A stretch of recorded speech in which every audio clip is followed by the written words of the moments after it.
ಗೊತ್ತಾಗುತ್ತೆ. ಅವ್ರು ನನ್ನ ಜೊತೆಗಿದ್ದಾರೆ. ಸರ್, ದರ್ಶನ್ ಅವರು ಹೇಳಿದ ತಗಡು ನೀವಾ? ಹೌದು ಸರ್. ನಾವು ತಗಡೆ ಸರ್. ನಾವು ತಗಡೆ. ಹೇಳಿ ಸರ್. ಸರ್, ಅವರು ತುಂಬಾ ಹಾರ್ಷ್ ಆಗಿ ಇಲ್ಲಿ ತನಕ ಕೇಳಿಲ್ಲ ನಮಗೆ. ದರ್ಶನ್ ಅವ್ರ ಬಾಯಿಂದ ಇಲ್ಲಿ ತನಕ ಆ ಥರದ ಪದಗಳು ನಾವು ಕೇಳಿಲ್ಲ. ಅಂದ್ರೆ ನಿಮ್ಮ ವಿಚಾರದಲ್ಲಿ. ಆದ್ರೆ ಏಕಾಏಕಿ ಯಾಕೆ ಪದೇ ಪದೇ ಬಂದು ನನ್ನ ಹತ್ರ ಗುಮ್ಮಿಸ್ಕೋತೀಯ ಅಂತ ಹೇಳಿದ್ರು. ಯಾವಾಗ ಸರ್? ಪದೇ ಪದೇ ಏನಾಯ್ತು? ಗೊತ್ತಿಲ್ಲ ಸರ್. ಅವ್ರಿಗೆ ಗೊತ್ತಿರಬೇಕೇನೋ ಮೋಸ್ಟ್ಲಿ. ನನಗಂತೂ ಗೊತ್ತಿಲ್ಲ. ಆಮೇಲೆ ನನ್ನ ಕಡೆಯಿಂದ ಏನು ಆ ಥರದ್ದು ಆಗೂ ಇಲ್ಲ. ನಾನು ಆ ಥರ ಸ್ಟೇಟ್ಮೆಂಟ್ ಕೊಡುವಂಥ ಪ್ರಮೇಯನೂ ಇರಲಿಲ್ಲ. ಸರಿ, ಮಾತಾಡಿದ್ದಾರೆ, ದೊಡ್ಡವರು ಮಾತಾಡಲಿ ಬಿಡಿ ಸರ್. ಅವೆಲ್ಲ ತಗಡುಗಳು.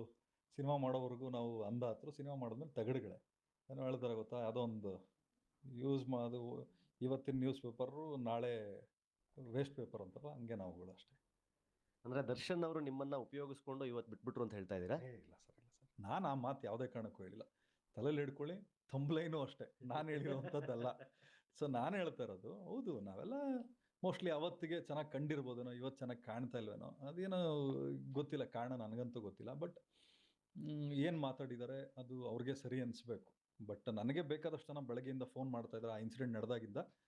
ಸರ್, ಒಬ್ಬ ಜವಾಬ್ದಾರಿ ವ್ಯಕ್ತಿಯಾಗಿ ಈ ಥರದ ಪದಗಳು ಬಳಸಬಾರ್ದು. ಯಾಕಂದರೆ ಅವ್ರನ್ನ ಬೇಕಾದಷ್ಟು ಜನ ಆರಾಧಿಸ್ತಾರೆ, ಅವ್ರನ್ನ ಒಂದು ಗುರುಸ್ಥಾನದಲ್ಲಿ ಇಟ್ಟಿರ್ತಾರೆ. ಬಟ್ ಆದರೂ ಈ ಥರದ ಪದ ಬಳಸಬಾರ್ದು ಅಂತ ಬಳಸಲಿ. ನನಗೇನು ಅದರಿಂದ ಬೇಜಾರಿಲ್ಲ.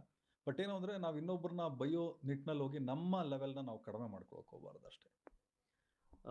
ಲಾಸ್ಟ್ ಇವತ್ತಿಗೆ ಒಂದು 15 ದಿನದ ಹಿಂದೆ ನಾನು ಇದಕ್ಕೆ ಸಂಬಂಧಪಟ್ಟಂಗೆ ನಿಮ್ಮ ಜೊತೆ ಇಂಟರ್ವ್ಯೂ ಮಾಡಿದಾಗ ನೀವು ಒಂದು ಮಾತು ಹೇಳಿದ್ರಿ. ಕಾಟೇರ ಟೈಟ್ಲ್ ಅವ್ರದೇ, ಬಟ್ ರಿಜಿಸ್ಟರ್ ಆಗಿದ್ದು ನನ್ನ ಬ್ಯಾನರಲ್ಲಿ ಅಂತ. ನೀವು ಅವತ್ತು ಸಹಿತ ಸ್ಪಷ್ಟವಾಗಿ ನಾನು ಇವಾಗ ನೋಡ್ಕೊಂಡು ಬಂದು ಕೇಳ್ತೇನೆ. ನೀವು ಇವತ್ತು ಹೇಳ್ತಿದ್ದಿಲ್ಲ ಸರ್, ಟೈಟ್ಲ್ ದರ್ಶನ್ ಸರ್ದೇ, ಬಟ್ ರಿಜಿಸ್ಟರ್ ಆಗಿದ್ದು ನನ್ನ ಬ್ಯಾನರಲ್ಲೇ, ನಾನೇ ಸಿನಿಮಾ ಮಾಡಬೇಕಾಗಿತ್ತು ಅಂತ.